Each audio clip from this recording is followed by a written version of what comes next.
जता कोई न कोई तियालो वो दिन या दुनी में और हुई दिन या दुनी में लड़ा की लड़ाई छू और यह जारी रही।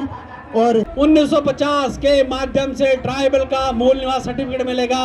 5th शेड्यूल परिसीमन का मुद्दा रिजॉल्व होगा, क्योंकि ट्राइबल का सर्टिफिकेट बनाने के लिए जो बाहर बसे हुए उत्तराखंडी प्रवासी है वो उत्तराखंड की तरफ आएंगे अपना डॉक्यूमेंट बनाने के लिए, और बाकी जो उत्तराखंड के यहाँ के लोग हैं वो रोजगार पाने के लिए सेंटर में भी एलिजिबल हो जाएंगे रिजर्वेशन कैटेगरी में। 5th शेड्यूल संविधान का 5वां अनुच्छेद पढ़े और संविधान के दायरे में हम भारत सरकार से मांग करेंगे, जैसे उन्होंने कहा कि उत्तराखंड राज्य कैसे मिला।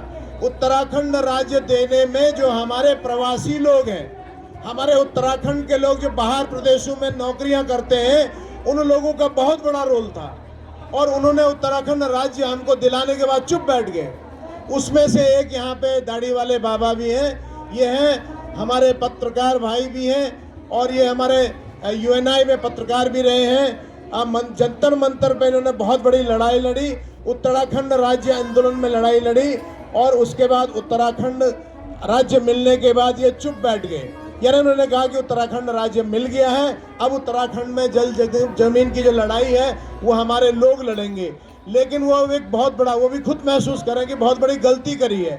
उत्तराखंड राज्य मिलने के बाद जो आंदोलनकारियां शक्तियां थी, अगर वो उत्तराखंड में फिर से हमारे जमीन की लड़ाई लड़ते और कहते कि उत्तराखंड की दशा और दिशा क्या होना चाहिए, तो शायद आज जो अपने राजनीतिक रोटियां सेक रहे हैं यहाँ पे चरागाह बन गया है।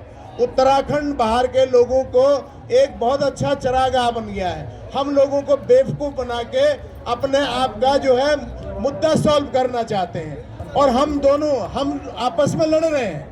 हम आपस में लड़ रहे हैं, इस मंडल के उस मंडल के साथ, उस जिले के उस जिले के साथ। तो ये राजनीतिक जो लोग हैं, इन्होंने अंग्रेजों से सीखा है डिवाइड एंड रूल। तो इसीलिए हम आपसे कहेंगे कि जो ये एकता मंच नॉन पॉलिटिकल पार्टी संगठन है, ये कोशिश कर रहे हैं कि जो बुद्धिजीवी लोग हैं, हमारे विद्यार्थी हैं, वो पढ़े इसको, कानून को, और समझे और उसके बाद इस उत्तराखंड एकता मंच से जुड़े।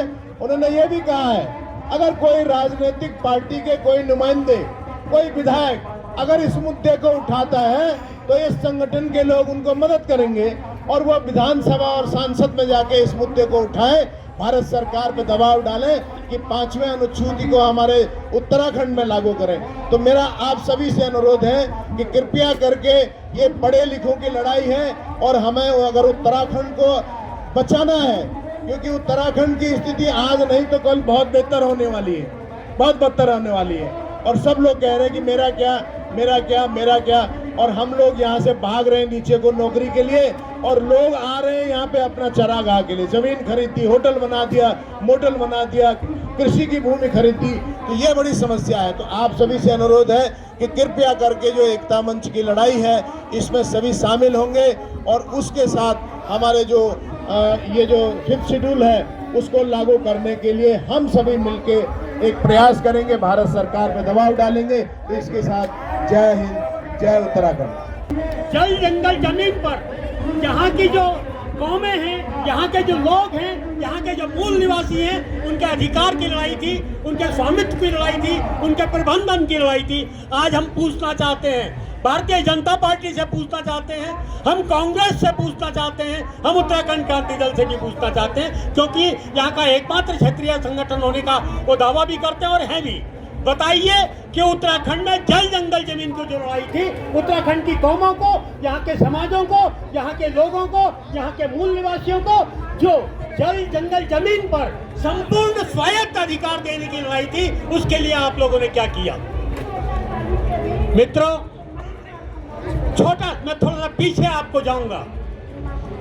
1815 में हमसे एक बहुत बड़ी गलती हुई, हमारे पूर्वजों से एक बहुत बड़ी गलती हुई। गलती ये हुई कि हमने सिर्फ 10 साल के गोरखाली शासन से निपटने के लिए उस ईस्ट इंडिया कंपनी से सहयोग मांगा, जिस ईस्ट इंडिया कंपनी ने हमको 136 साल तक गुलाम बनाकर रखा। यह हमारी एक बहुत बड़ी गलती थी। अच्छा, अगर आप देखेंगे 1815 में ईस्ट इंडिया कंपनी के आने के बाद कुछ ही सालों के बाद हमने ईस्ट इंडिया कंपनी का विरोध शुरू कर दिया था। और इसका सबसे बड़ा उदाहरण आपको मिलता है 1857 के गदर में कालू मेहरा चंपावत से उनका होना, और भी बहुत सारे नाम जो साबित करते हैं कि हम लोगों ने गलती की थी जो ईस्ट इंडिया का गोरखों को भगाने के लिए ईस्ट इंडिया कंपनी का साथ दिया था, लेकिन उसके बाद हमने उनका विरोध शुरू कर दिया था। मित्रों, 1857 में ब्रिटिश हुकूमत ने ईस्ट इंडिया कंपनी को हटाकर पूरी की पूरी सत्ता अपने हाथ में ले ली। मैं ये सब इसलिए बताना चाहता हूँ कि जिस दिन ईस्ट इंडिया कंपनी उत्तराखंड में आई है तब हम एक स्वतंत्र देश हुआ करते थे, हमारा राजा हुआ करते थे, हमारा राज दरबार हुआ करता था। पहले कथूरी शासन था, उसके बाद चंद्रवंशी शासन आया, बीच में गोरखा शासन आया, लेकिन वो हमारा क्षेत्र था, हमारा राष्ट्र था। हम लोगों ने ब्रिटिश हुकूमत को जड़ से उखाड़ने के लिए स्वतंत्रता संग्राम में अगर सहयोग किया था तो इसलिए किया था ताकि जल जंगल जमीन पर जो हमारे अधिकार थे, हमारी जो आरण्यक व्यवस्था थी, वो हमको लौट सके। मित्रों, अभी 5th शेड्यूल पर बहुत कुछ बात हुई, मैं आपको बताना चाहूंगा। ब्रिटिश हुकूमत ने जब हम लोगों ने 1857 के गदर में ईस्ट इंडिया के खिलाफ आवाज उठाई, तब हमको 1874 में शेड्यूल डिस्ट्रिक्ट एक्ट मिला है। हम आच्छादित हुए थे अनुसूचित जनपद अधिनियम से, और अधिनियम में हमको बहुत कुछ मिलता था। क्या मिलता था? कुछ साल पहले तक आप देखते होंगे, अब तो इन्होंने फौज खत्म कर दी है, लेकिन फौज में लंबाई में हमको छूट थी। हिल सर्टिफिकेट बनता था नौकरियों पर, वो हमको मिलता था। और 1970 में महान कांग्रेस ने हमसे वो छीन लिया।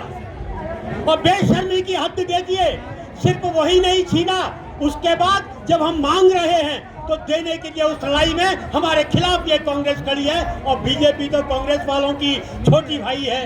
दिखाना, एक नाग है, एक सांप है, एक नाग वहां बैठा है, सांप उनके सामने बैठा है, और इन्होंने उत्तराखंड को जितना चाहा और जैसे चाहा वैसे बर्बाद किया है और लूटा है। मित्रों, मैं आप लोगों से पूछना चाहूंगा, आपने देखा होगा हमारे यहाँ जब अंग्रेज की जब हुकूमत थी, ईस्ट इंडिया कंपनी के समय में जॉर्ज विलियम ट्रेल जब कमिश्नर थे, तो वो हमारे यहाँ गांव में पुलिस लेकर नहीं आए थे। उन्होंने हमको राजस्व पुलिस दी थी पटवारी के रूप में। ये साबित करता है कि हमारी कौम लड़ने वाली थी। क्यों लड़ने वाली थी? क्योंकि हम ट्राइबल थे। मित्रों, आपने देखा होगा कि ईस्ट इंडिया ब्रिटिश हुकूमत में हमने जब इन्होंने हमारे जंगल लूटे, अंग्रेज हुकूमत ने हमारे जंगल लूटे, हमारी जमीन लूटी, तब हमने संघर्ष किया था, जंगलात का आंदोलन किया था। हमको वन पंचायत के रूप में जंगल लौटाए गए। क्यों लौटाए गए? क्योंकि हम ट्राइबल थे और हमको पटवारी व्यवस्था दी गई, वन पंचायत के रूप में जंगल लौटाए गए, और तो और सिविल जंगल, सिविल के नाम से हमको जंगल लौटाए गए क्योंकि हम ट्राइबल थे। मित्रों, हमसे हमारा ट्राइबल होने का सब कुछ है छीनते रहे, लेकिन छीन नहीं सकते थे। मैं आपसे पूछना चाहता हूँ, हमारे जितने भी पुराने मंदिर हैं, आप शिखर जाइए, वहाँ ये अब मूर्तियाँ रख रहे हैं। हम तो शिला की पूजा करते थे। हमारे यहाँ नागों के मंदिर हैं, सब मंदिरों में आप देखेंगे शिला की पूजा होती थी, क्योंकि हम ट्राइबल थे। हमारा ट्राइबल तक को छीनने के लिए अब वहाँ मूर्तियाँ रखी जा रही हैं, ताकि हम भूल जाएं कि हम ट्राइबल थे। हम लोग तो मंदिरों में बकरी काटते हैं या नहीं काटते हैं मंदिर में बकरी? अब ये कोर्ट का और कानून का सहारा लेकर हमसे हमारा ट्राइबल तक को छीनने के लिए कोर्ट में जाके आदेश करवा रहे हैं कि आप मंदिर में बकरी नहीं काटेंगे। क्यों? क्योंकि ये डरते हैं कि अगर हम ट्राइबल की ताकत में लौट कर आ गए तो इनका वजूद खत्म हो जाएगा, टाटा का वजूद खत्म हो जाएगा, अडानी का वजूद खत्म हो जाएगा, अंबानी का वजूद खत्म हो जाएगा। क्योंकि ये दोनों पार्टियां बड़े बड़े सरमाएदारों से चंदा लेकर पलने वाली पार्टियां हैं, और ये नहीं चाहते कि हिंदुस्तान के अंदर ट्राइबल अपनी ताकत के साथ जिंदा रहे। मित्रों, अभी बताया था आपको हम ट्राइबल हैं, इसका सबसे बड़ा सबूत है हमारे घरों में आज भी जागर लगती है। हम ट्राइबल हैं, इसका सबसे बड़ा सबूत है हम सिर्फ देवता को नहीं, भूत को भी पूजते हैं गंजा जी लगाकर, क्योंकि हम ट्राइबल हैं। मित्रों, हम ट्राइबल हैं, ट्राइबल रहेंगे। अब क्योंकि कानूनी रूप से हमसे हमारी ये शक्ति छीन ली गई है, इसलिए आज हमारे कई संगठनों ने एकता मंच के साथ मिलकर इसी सरयू बगड़ में संकल्प लिया है कि जब तक हम अपने ट्राइबल तत्व को नहीं लौटा लेते हैं संवैधानिक रूप से, तब तक संघर्ष करते रहेंगे। ये आज हम लोगों ने संकल्प लिया है। मित्रों, जल जंगल जमीन की बात बहुत अच्छी। मैं जानता हूं कि बहुत सारे एनजीओ हैं जो टाटा बिरला डालमिया अंबानी अडानी से चंदा लेकर जल जंगल जमीन की बात करते हैं। दरअसल वो जल जंगल जमीन की बात नहीं करते, वो उस जंगल जमीन के कानून की बात करते हैं जो कानून आपसे आपका ट्राइबल तत्व छीनता है। आपने देखा होगा, जब भारत स्वतंत्रता संग्राम की लड़ाई लड़ रहा था तो हमने जंगलात की लड़ाई लड़ी थी। टिहरी का तिराई का कांड, जो उत्तराखंड का जलियांवाला बाग जैसा कांड कहलाता है, जिसमें वहां के राजा ने अंग्रेजों की बंदूकों से हमारे सैकड़ों लोगों को भून डाला, मार डाला, जैसा कि जलियांवाला बाग में हुआ था। वैसे ही तिराई में इन्होंने किया। किस लिए किया? क्योंकि हम नहीं चाहते थे कि अंग्रेजों की औपनिवेशिक व्यवस्था वाला बनता कानून यहाँ चले। हम चाहते थे कि जो ट्राइबलों का वनों का तरीका है, उसी तरीके से हम अपने जंगलों का संचालन करें, लेकिन ये नहीं माने। आपने देखा होगा कि 1970 में जब इन्होंने हमसे ट्राइबल तत्व छीना, ट्राइबल का अधिकार छीना, तब उत्तराखंड में 10 साल तक आंदोलन चला, जिसको हम वन आंदोलन कहते हैं। उस वन आंदोलन में आपने गौर किया होगा, एक दिन की छोटी सी घटना जिसको चिप्पो कहा जाता है, उसकी पूंछ पकड़ के इन्होंने और अधिक कठोर कानून बनाकर हमारे ऊपर थोप दिए। हमारे पास तो 3 या 4% जमीन बची थी, उस 3-4% में ही सड़क बन रही है, उस 3-4% में ही खड़िया की खान कूद रही है। आपसे आपकी उपजाऊ जमीन छीन ली गई है, जबकि 75% अकेले वन विभाग के पास है। यही ट्राइबल एक्ट मांगता है। हमें अगर ट्राइबल घोषित होंगे तो हमको जोत बढ़ेगी हमारी, वो जंगल पर हमारा अधिकार होगा। जंगल की भूमि पर नियम हम बनाएंगे, दिल्ली नहीं बनाएगी। जंगल की भूमि का नियम हम बनाएंगे, देहरादून नहीं बनाएगा। तब हम कहते हैं कि ट्राइबल एक्ट हमको दो। तो मित्रों, हमने राज्य की लड़ाई लड़ी, हम ठगे गए। सबसे पहले हमने स्वतंत्रता संग्राम की लड़ाई लड़ी, भारत आजाद हुआ, उत्तराखंड ठगा गया, चला गया, हमको लूटा गया। उसके बाद हमें लगा तो शायद राज्य बनने के बाद सब ठीक ठाक हो जाएगा। हमने राज्य की लड़ाई लड़ी, राज्य में भी हमें ठगा जा रहा है, लूटा जा रहा है और हमसे सब कुछ छीना जा रहा है। ये दिख रहा है। हमें एक छोटी सी लकीर दिखाई दी है। Schedule district act 1874 section 5, Bharat में अनुसूचित जनपद अधिनियम 1874 की 5वीं अनुसूची। इस अनुसूची में हमको लगता है एक लकीर, रोशनी की लकीर दिखाई देती है कि अनुसूची अगर उत्तराखंड में लागू हो जाए तो स्वतंत्रता संग्राम से लेकर आज 15 तारीख तक हम जितने आंदोलन करते रहे हैं, जितनी लड़ाइयाँ लड़ते रहे हैं, उन सबको एक नई दिशा मिल जाएगी। और इसीलिए हम सब लोग यहाँ पर जो बैठे हैं, जो सुन रहे हैं और जो नहीं पहुँच पाए हैं, तो शेड्यूल डिस्ट्रिक्ट एक्ट 1874 सेक्शन 5 को उत्तराखंड में आच्छादित करो की मांग करते हैं। हमें उम्मीद है कि इस मंच की जो आवाज़ को उत्तराखंड क्रांति दल के लोगों ने भी सुना होगा और उम्मीद है कि अपने कार्यक्रमों में इस लाइन को जोड़ेंगे। हमें उम्मीद है कि कांग्रेस, जो जल जंगल जमीन की सबसे बड़ी शत्रु है, उसने हमारा आह्वान सुन लिया होगा, वो चिंता करनी चाहिए। और हमें उम्मीद है वो भारतीय जनता पार्टी के लोग जो हमारे गोलजू को इतना सम्मान नहीं देते, सिद्धनाथ, हम तो ट्राइबल हैं, हमारे तो सिद्धनाथ सबसे पहले हैं, हम ट्राइबल हैं, गोलजू हमारे सबसे पहले हैं। तो ये भारतीय जनता पार्टी के लोग जो अपने आप को दुनिया का सबसे बड़ा लोकतांत्रिक पार्टी बनाते हैं, उन्होंने शायद आज इस मंच को सुन लिया होगा और उम्मीद करते हैं कि वो हमारे आदिवासी तत्व को समझेंगे और हमको आदिवासी घोषित करेंगे, हमको ट्राइबल घोषित करेंगे। नहीं करेंगे तो वहीं जाएंगे जहां से आए थे।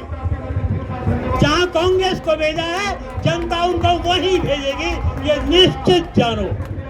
मित्रों, मैं आपको बताऊं, आज इस शरीर के बगल में हम लोगों ने एक संकल्प लिया है कि इस लड़ाई को जिंदा रखेंगे और इस लड़ाई को आगे बढ़ाने के लिए ये मेरी बात हुई है, दिल्ली के जो साथी लोग आए हैं, अब इस लड़ाई को उत्तराखंड के लोग लड़ेंगे और बहुत जल्दी पूरे उत्तराखंड के अंदर हमारी यात्राएं होंगी, पद यात्राएं होंगे, हम चौपाल तक जाएंगे, हम गांव के मोहल्लों में जाएंगे, हम गांव के अंदर जो थाने हैं, ठोड़ियां हैं, वहां तक जाएंगे, अपनी बात पहुंचाएंगे और उसके बाद तब तक संघर्ष करेंगे जब तक schedule district act 1874 section 5 Uttarakhand के पर्वतीय क्षेत्र में।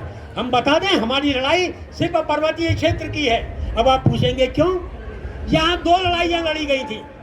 हमने लड़ा था पृथक पर्वतीय राज्य की लड़ाई, भारतीय जनता पार्टी ने लड़ा था राज्य की लड़ाई।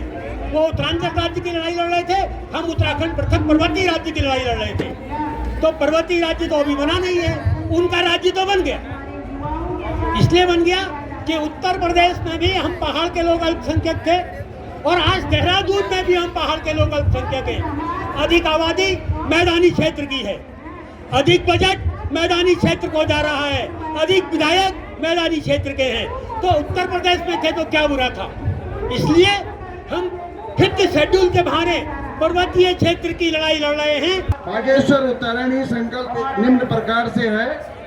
उत्तराखंड के पर्वतीय क्षेत्र में मूल रूप से निवास कर रही गढ़वाल तथा कुमाऊं की मूल जातियों को भारत के संविधान की 5वीं अनुसूची में सम्मिलित करने की मांग के पक्ष में बागेश्वर उत्तरायणी संकल्प।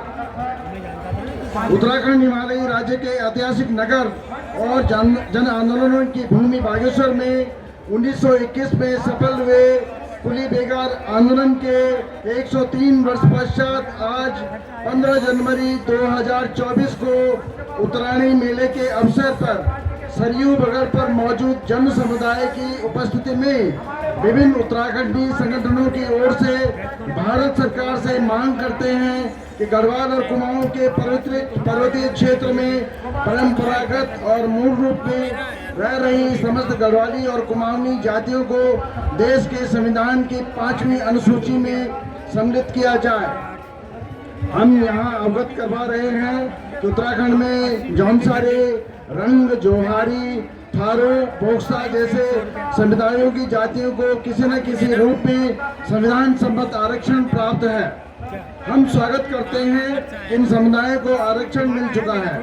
अब उत्तराखंड राज्य के पर्वतीय क्षेत्र में सबसे अधिक संख्या में रहने वाली गढ़वाली और कुमाऊनी समुदायों की समस्त जातियों को आरक्षण की परिधि में लाए जाने की संविधान सम्मत मांग है। अतः अनुसूचित दर्जे के लिए उत्तराखंड के पहाड़ी इलाकों में संविधान की 5वीं अनुसूची इस प्रकार से लागू हो कि परंपरागत सरोकारों के साथ मूल रूप से पर्वतीय क्षेत्र में सदियों से रह रही समस्त गढ़वाली और कुमाऊनी जातियां इसकी परिधि में आ जाएं। हमें अधिकार मिलने के पश्चात हम अपने समाज, गांवों, नगरों, पड़ावों, खेतों, खलिहानों, पर्वतों, हिमनदों, नदियों, धारों, नालों, वनों की सुरक्षा, संरक्षण और संवर्धन तथा औचित्यपूर्ण उपयोग बेहतर ढंग से कर पाएंगे। बताते चलें कि भारत के सभी पहाड़ी इलाकों में अनुसूचित जनपद अधिनियम 1874 स्केड्यूल डिस्ट्रिक्ट एक्ट 1874 लागू था। यह एक्ट यानी अधिनियम उत्तराखंड के पहाड़ी इलाकों में भी लागू था। 1970 के दशक के आरंभ में उत्तराखंड क्षेत्र में अनुसूचित जनपद अधिनियम 1874 लागू था, जिसे जन अनुमति के बिना हटा दिया गया। यद्यपि देश के सभी पहाड़ी इलाकों में 5वीं अनुसूची यानी 5th शेड्यूल, 36 अनुसूची अर्थात 6th शेड्यूल या अनुसूचित जनजाति दर्जा शेड्यूल ट्राइब स्टेटस लागू है, जिसके पूरा लाभ वहाँ के समाजों को मिल रहा है। हम बताना चाहते हैं कि भारत सरकार की लोकहित समिति ने 1965 में जनजाति दर्जा के जो मानक बनाए थे, उनमें उत्तराखंड का पर्वतीय क्षेत्र खरा उतरता है। बावजूद इसके हमें जनजाति ट्राइब का दर्जा नहीं दिया गया। इस सार्वजनिक मंच से हम 5वीं अनुसूची के लाभ भी गिनाना चाहेंगे, जो कि इस प्रकार हैं। जनजातीय दर्जा ट्राइबल स्टेटस के परिणाम स्वरूप युवाओं को शिक्षा, सरकारी नौकरियों जैसे क्षेत्रों में आरक्षण मिलेगा। हमारी नदियों, जंगलों और पहाड़ों पर हमारा अधिकार होगा और हम अपने पर्यावरण और पारिस्थितिकी का संरक्षण और संवर्धन कर सकेंगे। उत्तराखंड के पर्वतीय इलाकों के विकास के लिए राज्य सरकार और केंद्र सरकार की विभिन्न योजनाओं के अंतर्गत अलग से बजट मिलेगा। अनुसूचित जनजाति अधिनियम ST एक्ट जैसे प्रभावी कानून हमारी बहन बेटियों को सुरक्षा प्रदान करेंगे। मूल निवास 1950, भू कानून, परिसीमन जैसे मुद्दों की मांग का कोई अर्थ और औचित्य नहीं रह जाएगा, क्योंकि 5वीं अनुसूची के अंतर्गत हमें ये सभी अधिकार स्वतः मिल जाएंगे। भाषा और संस्कृति का संरक्षण सुनिश्चित हो पाएगा। इसलिए उत्तराखंड एकता मंच और उत्तराखंड चिंतन, इंडिया कोड, भारतीय संगठन चंडीगढ़ और तमाम सहयोगी संगठन आज 15 जनवरी 2024 को यहाँ सारीबगढ़ में उत्तरायणी के पावन अवसर पर संकल्प लेते हैं कि उत्तराखंड के पर्वतीय क्षेत्र में रह रहे गढ़वाली एवं कुमाऊनी की समस्त जातियों को देश के संविधान की 5वीं अनुसूची में सम्मिलित करने की मांग के समर्थन में तब तक अहिंसा पूर्ण संघर्ष जारी रहेगा जब तक भारत सरकार 5वीं अनुसूची में शामिल किए जाने की हमारी इस संविधान सम्मत मांग को स्वीकार कर लागू नहीं कर देती है। उत्तराखंड एकता मंच, उत्तराखंड चिंतन, इंडिया कोड, भारतीय संगठन चंडीगढ़ तथा मंच के विभिन्न सहयोगी संगठनों की ओर से जारी। मैं आपसे निवेदन करता हूं कि आपका कोई सुझाव हो, कोई बिंदु इस संकल्प में छूट गया हो तो आपका स्वागत है, अन्यथा हम इसको पारित मानते हैं। क्योंकि किसी तरह का प्रस्ताव नहीं है, मैं देख रहा हूं, तो हम इस संकल्प को आज सरयू बगड़ यानी सरयू नदी के बगड़ पर हम इसको स्वीकार करते हैं, मानते हैं और हम संकल्प लेते हैं। एक बार फिर से दोहराते हैं कि जब तक हम लोग भारत सरकार से इस मांग को पूरा नहीं करा देते तब तक हम समस्त संगठनों का ये संघर्ष अहिंसापूर्ण ढंग से जारी रहेगा। धन्यवाद। धन्यवाद आदरणीय सुरेश नौटियाल जी। आपुल जो हमार बागेश्वर उत्तरायणी संकल्प जो छी वो पढ़ो, सबको सुना और सब सामने अपन विचार रखी।